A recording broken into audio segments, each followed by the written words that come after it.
సుడిగాలి సుధీర్ తన punch dialogues timing తో మంచి కమెడియన్ గా గుర్తింపు తెచ్చుకున్నాడు.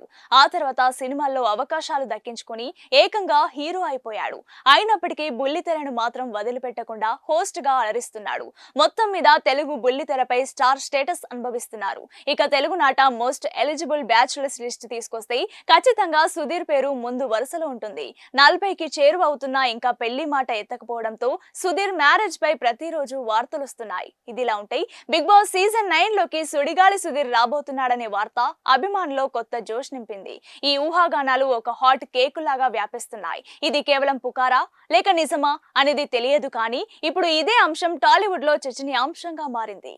బిగ్ బాస్ తెలుగు షో అంటేనే పాత కంటెస్టెంట్స్ ని కొత్త వాళ్ళని కలిపి ఒక హైప్ క్రియేట్ చేయడం. ఇప్పుడు సోషల్ మీడియాలో ఇదే హాట్ టాపిక్. అయితే గతంలోనూ సుధీర్ పేరు పైన పుకార్లు వచ్చాయి, కానీ ఈసారి పరిస్థితి భిన్నంగా ఉంది. సుధీర్ చాలా కాలం పాటు బుల్లితెర మీద కనిపించలేదు. తన సినిమాలు కూడా అంతగా విజయం సాధించలేకపోయాయి. దీంతో తన కెరీర్ కి ఒక బ్రేక్ కావాలని చూస్తున్నాడని, బిగ్ బాస్ లాంటి పెద్ద ప్లాట్ఫామ్ దానికి సరైనదని కొందరు విశ్లేషకులు చెప్తున్నారు. బిగ్ బాస్ హౌస్ లోకి వెళ్తే సుధీర్ కి మంచి ఫాలోయింగ్ వచ్చే అవకాశం ఉందని, అతను పాత స్నేహితులు రష్మి, ప్రదీప్ లాంటి వాళ్ళు సపోర్ట్ చేసే ఛాన్స్ ఉందని అంటున్నారు. నిజంగా సుధీర్ బిగ్ బాస్ హౌస్ లోకి వెళ్తే షో రేటింగ్స్ అమాంతం పెరిగిపోయడం ఖాయం. సుధీర్ తన మాటలతో, పంచ్ డైలాగ్స్ తో షోని మొత్తం తన వైపు తిప్పుకోగలడు. ఇక రష్మితో అతని స్నేహం గురించి ప్రేక్షకులకు తెలిసిందే. ఒకవేళ రష్మి కూడా వైల్డ్ కార్డ్ ఎంట్రీ ఇస్తే అప్పుడు జరిగే రచ్చ ఊహించలేం. ఈ పుకారు నిజమైతే బిగ్ బాస్ హౌస్ మొత్తం సుధీర్ కంట్రోల్లో ఉండడం ఖాయమని ఫ్యాన్స్ నమ్మకంగా చెప్తున్నారు. బిగ్ బాస్ అభిమానులు ఈ వార్తపై ఎంతో ఆశగా ఎదురు చూస్తున్నారు.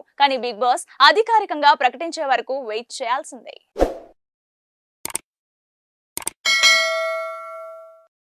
Hi friends, thank you for watching this video. ఈ వీడియో గనుక మీకు నచ్చినట్లయితే దయచేసి లైక్ చేయండి, షేర్ చేయండి. ముఖ్యంగా మా ఛానల్ 24/7 న్యూస్ టీవీని సబ్స్క్రైబ్ చేసుకోండి.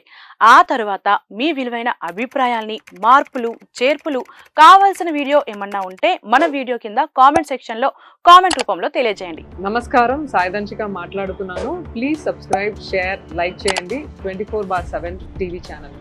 హాయ్ నమస్తే, నేను మీ Sonia Akula. Please subscribe to 24/7 news TV. Hi అండి, అందరికీ నమస్తే. నేను Mankota Prasad. Please do subscribe 24/7 news TV. Political, entertainment and infotainment updates కోసం like, share, subscribe 24/7 news TV.